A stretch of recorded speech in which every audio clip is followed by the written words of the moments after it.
Selamat siang warga Indonesia. Bertemu lagi dengan saya Keisha Azahra dan rekan saya Faris Dilan pada talk show Story of Indonesia. Pada talk show kali ini Kami akan membahas mengenai bagaimana Bapak Presiden Susilo Bambang Yudhoyono mempertahankan harga BBM.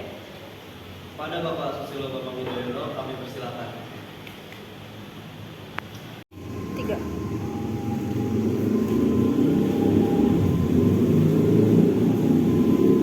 Bagaimana Bapak kabarnya? Silakan duduk Pak.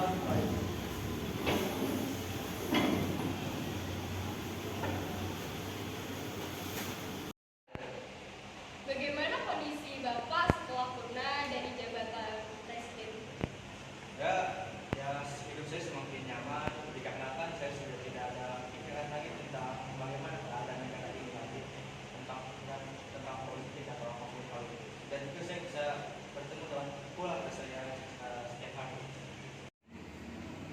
Seperti yang kita tahu, saat ini menjadi perhatian banyak publik tentang RAPBN 2015 dan juga APBN 2014. Awalnya hal ini dianggap oleh tim transisi dari Presiden terpilih Joko Widodo yang kemudian diamplifikasi secara luas oleh media konvensional. Bagaimana menurut Bapak?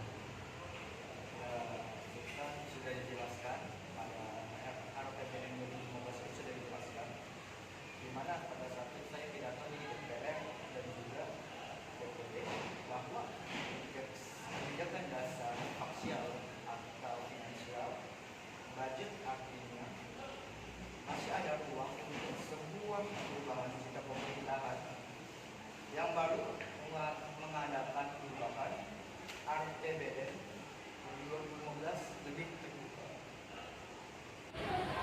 Defisit itu adalah selisih pendapatan dan belanja negara. Penghasilan negara kita itu sedikit, yang artinya itu akan menyebabkan menurunnya defisit. Terus terang, pemerintah kita itu mengalami defisit dan itu tidak dilarang. Semua negara di dunia mengalami defisit. Sesuai undang-undang defisit di dunia, di negara ini, atau berapa besar defisit itu dibenarkan dalam UUD kita, itu sepanjang tidak melebihi sebanyak 3%. Sekarang ini Bapak Presiden disebut bahwa harga BBM, contoh premium dan bensin itu harganya naik jauh dari harga pasar dan jauh di bawah harga perekonomiannya. Jadi harga yang pas untuk bensin kita saat ini, dan apakah memang harus mengikuti harga pasar? Dan kalau kita mengikuti harga pasar berarti sudah tidak ada subsidi deh. Ya, sekarang ini harga premium itu sekitar 11 ribu. Boleh dikatakan itu harga pasar, tetapi kan kita jika menjual BBM ke masyarakat, kita sama dengan harga standar. Kalau tidak salah, Mahkamah Agung mengingatkan ketika adanya melakukan jika ingin dinaikkan hanya dengan 25%, tinggal sekitar 50% gap-nya berkurang, artinya di masa depan tahapan tertentu. Nah, kalau kita misalkan akan dinaikkan 2 kali, setiap kenaikan itu hanya sekitar 25% dibandingkan pada saat tahun 2005. Pada saat itu 2005 itu menaikkan 2 kali dan jumlahnya harus 140%.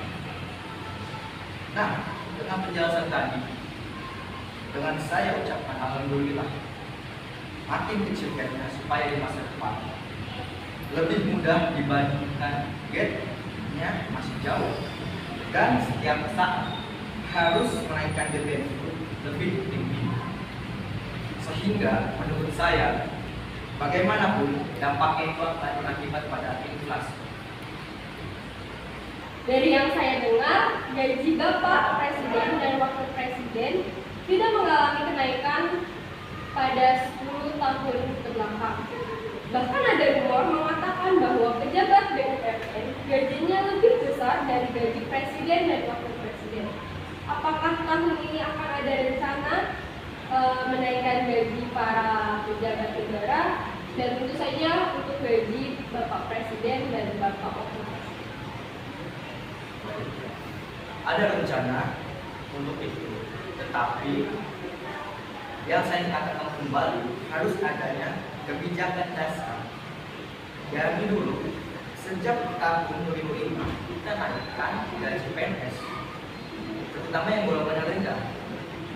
Dan kenyataannya ada yang naik 4 kali lipat gaji jabatan negara yang lain belakangan, dan beberapa gaji pejabat negara lain lebih besar. Sebenarnya pemerintah sudah ada rencana penyetaraan gaji pejabat negara dengan yang lain, tetapi saya kira secara moral tidak terlalu baik, karena justru jika melakukan hal itu, penghematan anggaran termasuk menaikkan harga listrik, harga gas, lantas saya paksakan menaikkan gaji pejabat negeri meskipun 10 tahun tidak naik, kami harus berkorban. Saya putuskan gaji kami tidak akan naik. Terima kasih kepada Bapak Susilo Bambang Yudhoyono yang telah menjadi narasumber kami dari talk show kali ini. Terima kasih. Terima kasih ya, Pak. Kami izin mengundurkan diri. Terima kasih kepada